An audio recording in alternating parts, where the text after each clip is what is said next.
j'espère que vous allez bien. Moi aujourd'hui c'est pas trop la forme parce qu'en fait je suis un peu en colère et j'ai besoin d'en parler. En fait il s'est passé un truc, c'est que là j'ai su qu'une personne que je connais très bien a volontairement harcelé une autre personne que je connais aussi. Ça fait 1 an qu'il la harcèle et là ça devient extrêmement grave. Ça a eu un impact sur moi assez étonnant, c'est qu'en fait ça m'a rappelé plein de choses que j'ai vécues depuis que je suis petite, beaucoup de scènes de harcèlement que j'ai vécues en fait. Et du coup ça m'a même fait penser que quasiment à une grande partie de ma vie en fait j'ai été harcelée. En fait je suis choquée de me rendre compte de ça. En primaire, genre CE2, CM1, CM2, j'ai commencé à être harcelée par des garçons qui me disaient constamment que j'étais très moche. À chaque récré, ils passaient à côté de moi en courant, ils me disaient que j'étais moche. Dû à ma différence par rapport à mes cheveux bouclés. On était très peu à avoir les cheveux bouclés, donc on était différents. Donc voilà, c'était comme les roux, quoi. Les roux se faisaient insulter aussi. Bah moi j'avais des cheveux bouclés, donc je me faisais tout le temps insulter. J'étais super moche, j'étais un mouton, enfin voilà, fallait que je me rase la tête, etc. Au collège, je me suis fait harceler par une fille qui m'a choisi, genre sans raison, et elle a décidé que vraiment j'étais quelqu'un de détestable. Par rapport à mon physique aussi, du genre Emma, la route elle est droite ou des trucs comme ça, parce que j'avais sûrement un fessier qui se déhanchait. J'ai toujours eu des fesses, hein, c'est comme ça. Donc elle, je crois, elle m'a harcelée pendant 2 ans. Hein.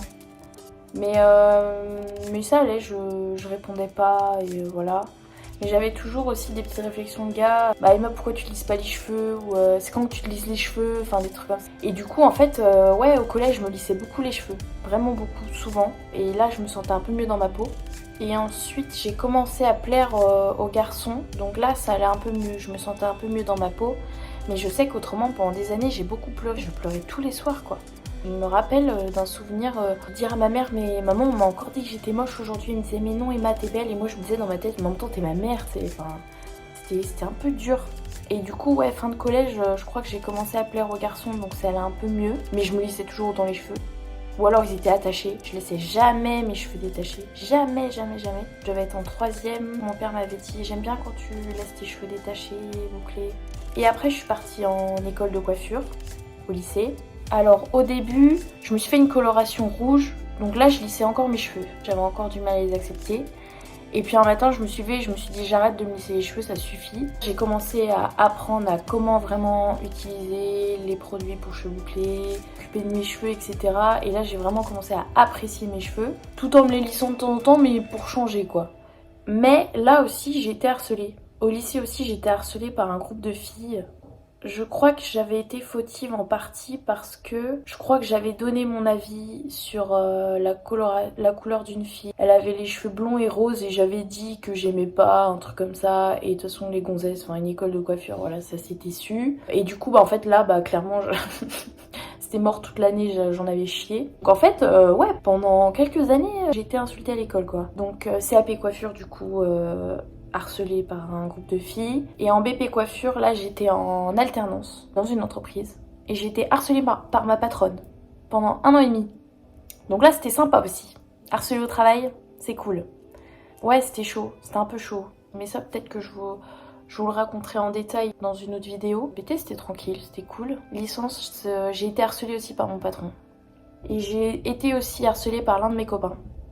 Donc c'est pour ça en fait, le fait que j'entende parler de cette situation-là, d'une situation de harcèlement, et ben ça a fait remonter plein de trucs, plein d'émotions. Je me suis rappelée de tout ça.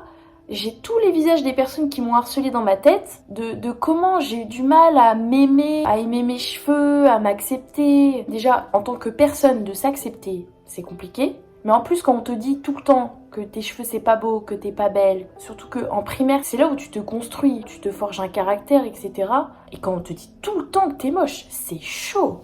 C'était chaud, hein. Franchement, c'était chaud. À l'heure actuelle, je ne me trouve pas moche, je ne me trouve pas magnifique non plus. Je suis juste normale. Même à 23 ans, des fois t'as encore du mal à t'accepter. En mode, tu te regardes dans le miroir, tu dis peut-être que j'aimerais être un peu plus comme ça, un peu plus comme ça.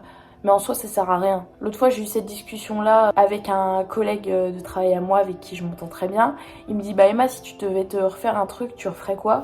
Et franchement, je lui dis, je pense que je refais rien, tu vois. Je lui ai dit, il y a quelques années, j'aurais peut-être refait mes seins. Mais vu que j'ai envie d'avoir des enfants, que j'ai envie d'allaiter, je pense que le plastoc c'est pas la meilleure chose.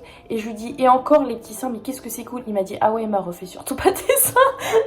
Il m'a fait trop... Encore, il me va très bien. Et de toute façon, il est comme ça, ma morpho elle est comme ça. Après, des fois c'est bien de faire des petites choses pour se rendre un peu plus beau. Bah mes cheveux, je fais une couleur. J'ai mis des faux cils, enfin me recourber les cils. Mais le tout c'est de se dire, bah je suis comme ça.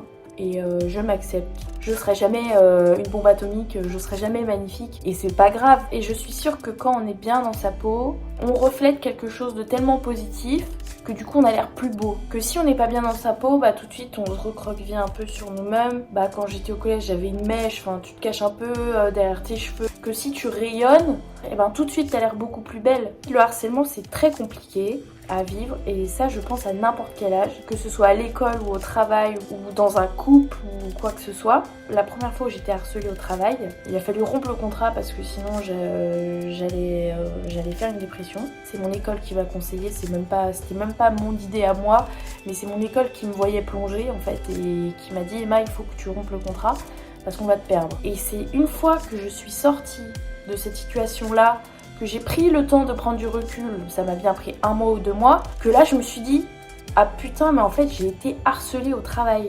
C'est-à-dire que tous les jours on me répétait les mêmes choses, on me faisait rentrer des choses négatives dans la tête, malsaines, on essaie de transformer ta personnalité, on te fait peur et on te fait croire que tu es nul.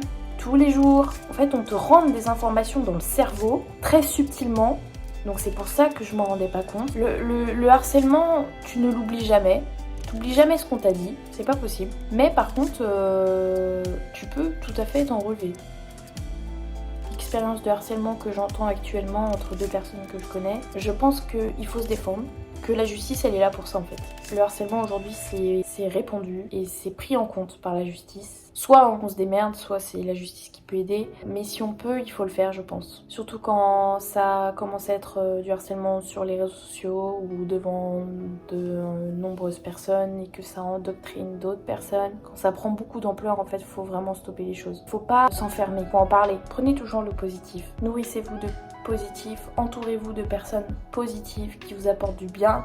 Les personnes négatives, vous les laissez de côté, vous les ignorez, vous créez une bulle de protection autour de vous, de positif, de smile, de soleil, et faites en sorte de laisser toute personne néfaste et qui vous fait du mal hors de votre vie. Et vraiment, c'est un bon moyen d'être bien dans sa peau, dans ses baskets et de se lever le matin de bonne humeur. Et c'est pareil pour le travail, si vous vous plaisez pas dans un travail, et ben changez de travail.